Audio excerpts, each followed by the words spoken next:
You're talking about the 4 complete games in the ALCS. Like, when you think about that, and Adam, my partner here, said that, like, that's something that likely will never be duplicated. What do you think about that performance that you guys were a part of? Yeah, I don't think it'll happen, even just 4 complete games for one team in the regular season. Just the way that the numbers are, and they're going off of so many pitches and looking. It's too many numbers instead of like the manager watching the pitchers pitching and how they're performing. Right. So I don't think it'll ever happen. Guys don't even go 7 innings as like going 15 innings back in the day. But Bleck and Abdalla talking to Buehrle right here on ESPN 1000. Mark, congratulations. Thanks for taking some time. Yeah, no problem. Thank you very much. Have you seen the statue? I've seen it. The last time I saw it was at Sox Fest. We had to come up. They kind of had it all molded out of the clay, and they were kind of getting the final approval touches on it, I guess, and then they were gonna, kind of frame it out and then send that off to actually make it into the statue part. So pretty much the last time, whenever Sox Fest was, January, February, whenever that was the last time I saw it. Did you have any influence on it before they started to put it together?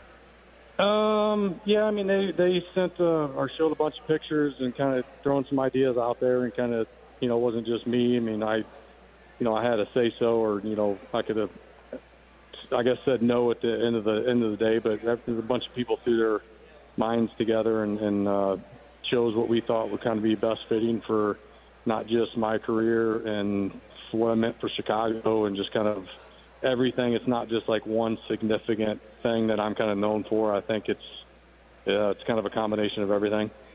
So you're back here at the ballpark. It's a 20-year anniversary of the World Series, the 05 team. A bunch of the guys are back here. Saw you on TV with Ozzy a little bit ago. What's going through your mind as you reminisce about that team from 20 years ago? Seeing how fat and old and gray-haired everybody is. And it's like I said, I told them, it's like, when I was playing, they would have old-timer days, and you'd see some of these old-time guys come out there on the field, and, you'd see them, and I'm like, man, look how old those guys are. And that's like, now that's us. We're here actually being those guys. We were just talking about how that team maybe doesn't get the same respect from the national media from looking back at great World Series runs. And we were talking about the 4 complete games in the ALCS. Like, when you think about that, and Adam, my partner here, said that, like, that's something that likely will never be duplicated. What do you think about that performance that you guys were a part of? Yeah, I don't think it'll happen, even just 4 complete games for one team in the regular season. Just the way that the numbers are, and they're going off of so many pitches and looking. It's too many numbers instead of like the manager watching the pitchers pitching and how they're performing. Right. So I don't think it'll ever happen.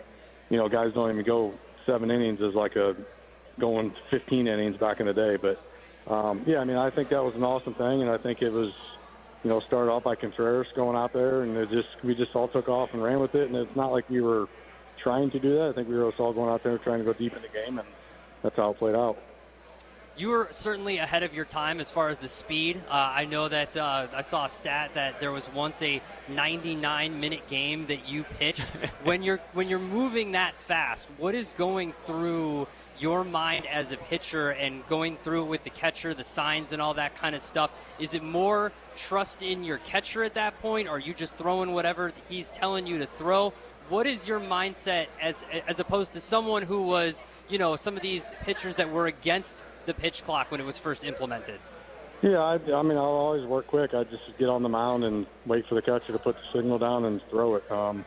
Never been a big shaker. Just kind of, you put it down, I'm going to trust what you're calling. I'm going to try to make the best pitch. Whatever you're calling, I'm going to try to throw the best pitch at that time and hopefully for the best result. So I love the pitch clock. I wish I was in here when I was playing.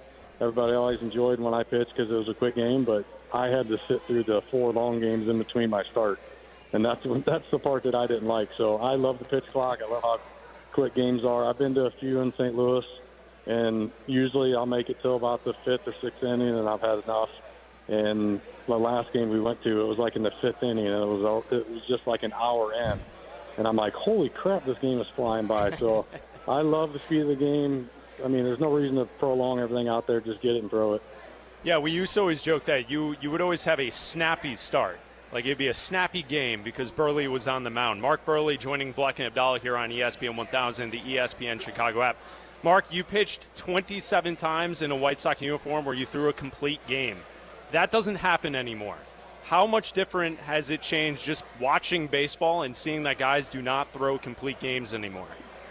Yeah, it's changed a ton. Like, I honestly, if I was pitching nowadays, I don't think I would have had a third of the career that I had. I don't think I would have lasted deep in the games. I think they would have gone off too many books and looking at the papers, and the computer says, hey, this guy at 72 pitches needs to be pulled because his ERA starts climbing after that. Like, I don't even know if I would last in the game right now.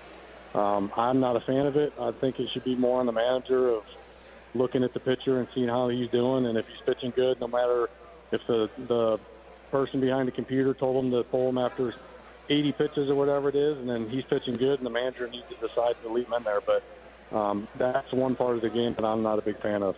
Right, and the one thing that I always think of watching is, like, isn't that a part of sports, the competition aspect? Like, not every outcome is guaranteed. So you, the athlete, you have the ability to change that outcome. And I feel like when you're only going off of the stats and just seeing, like, well, third time through the rotation, you got to take him out, that eliminates some of that edge that maybe a competitor like yourself could have. Yeah, that's like I said, like, there was no chance in hell that I'd be lasting that long for a career. And then, like I said, it takes away from the manager. The managers don't have any in-game decisions really besides, okay, when they get to that pitch count that they got to pull them at, then that's when they go out and take them out. No matter if he's pitching a no-hitter, a perfect game, whatever it is, it's like he's at that pitch count, we got to yank him out of there. It looks like the radar has cleared up for tonight. I was kind of hoping for a 20-year anniversary of the tarp slide from you. Is there something like that off the field? We've talked a lot about on-the-field stuff with you. Is there something like that off the field that we don't know about as fans? A lot of documentaries have been made about the 05 team, and a lot of stories have been told. Is there anything that we don't know about you guys in that clubhouse and that team? You're asking me to remember stuff from back in 05? I can't remember what happened last week. No, I think we just all gelled good together. I think every story is documented. Somebody's talked about it. But, we just went to battle every day, and we weren't expected to win anything. And we went out there and started off hot and continued it through the year, and obviously went through the playoffs and won the whole thing. And there's really no secret to it. It just everything, like, laid in place for us. We're talking about a lot of the guys from 05 and being ahead of their time. One of the guys that was definitely ahead of his time was closer Bobby Jenks, throwing in the hundreds before guys were regularly throwing in the hundreds. And he's someone who couldn't be here tonight, who passed away earlier this week and could not be there. What are just some of your memories of hanging around and being with Bobby Jenks? He was just he was a little kid in a big grown body.